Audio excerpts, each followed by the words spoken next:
কার কার driving লাইসেন্সের লগে mobile number add করা আছে। যদি তোমরা মোবাইল নাম্বারের লগে ড্রাইভিং লাইসেন্স এড করা না থাকে তাইলে ইন ফিউচার তোমরা অনেক বিপদে পড়তে লাগতে পারে। কারণ হচ্ছে এখন সব ডিজিটালাইজেশন হয়ে যেতেছে।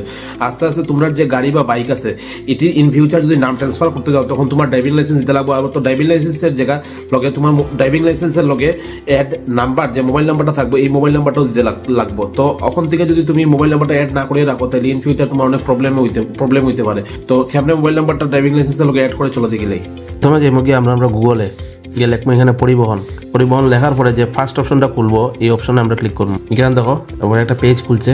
এই পেজের মধ্যে এটা পপা পাইবো। এই যে পপা পাইছে পপের মধ্যে লেখা আছে একটা আছে বাহন, একটা আছে সারথি। আমি সারথির যে লিঙ্কটা আছে এটা লিঙ্কে ক্লিক করবো।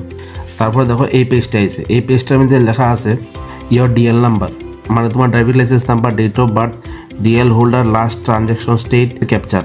তো আমরা একটা করিয়া সবটি ফিল করবো। তো এখানে আমরা DL number, date of birth, স্টেটের নাম, ক্যাপচার কোড আমরা ফিল করলে যখন আমরা সাবমিটে দিয়ে দিব।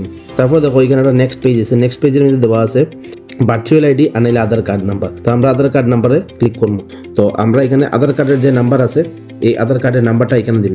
ওখানে আমরা যে আধার কার্ডের নাম্বারটা দিব এই আধার কার্ডের লগে যে মোবাইল নাম্বারটা লিঙ্ক আছে। তো এই ওটিপিটা লওয়ার লাগে আমরা কি তখন জেনারেট ওটিপি দিব। তো আমরা ওটিপি আইছে, আমরা ওটিপি এখানে লিখে দিয়েছি। ওখানে এখানে যে ডান দিকে লেখা আছে এইটিতে আমরা ক্লিক করে দেবো। তিনটা ক্লিক করে দিব। দেওয়ার পরে এখানে আমরা অথেন্টিকেটে দিয়ে দিব।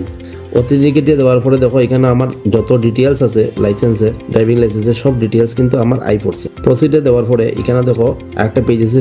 পেজের মধ্যে লাইসেন্স হোল্ডারের নেম, লাইসেন্স হোল্ডারের নাম্বার, ডেট অফ বার্থ, ঠিক আছে। এক্সিস্টিং মোবাইল নাম্বার যদি আগের থেকে দেওয়া থাকতো এখানে লেখা থাকলো না, আমার এক্সিস্টিং মোবাইল নাম্বার নাই লাগানি ড্রাইভিং লাইসেন্সের লগে, তাই এখানে কিছু লেখা নাই। তো আমি এখানে দিয়ে দিব প্রসিডে দেওয়ার পরে দেখো একটা পেজ আছে। এখানে লেখা আছে new mobile number, confirm your new mobile number. তো আমরা লাইসেন্সের লগে যে মোবাইল নাম্বারটা অ্যাড করতাম চাই এই নাম্বারটা এখানে আমরা দিয়ে দিলাম মোবাইল নাম্বার। তখন আমরা এখানে প্রসিডে দিয়ে দিব। ওখানে একটা ওটিপি আইব, আমরা ওটিপিটা এখানে দিয়ে দিব। তো আমরা ওটিপি দিয়ে দিলাম। এখানে আমরা দিয়ে দিব ভেরিফাই।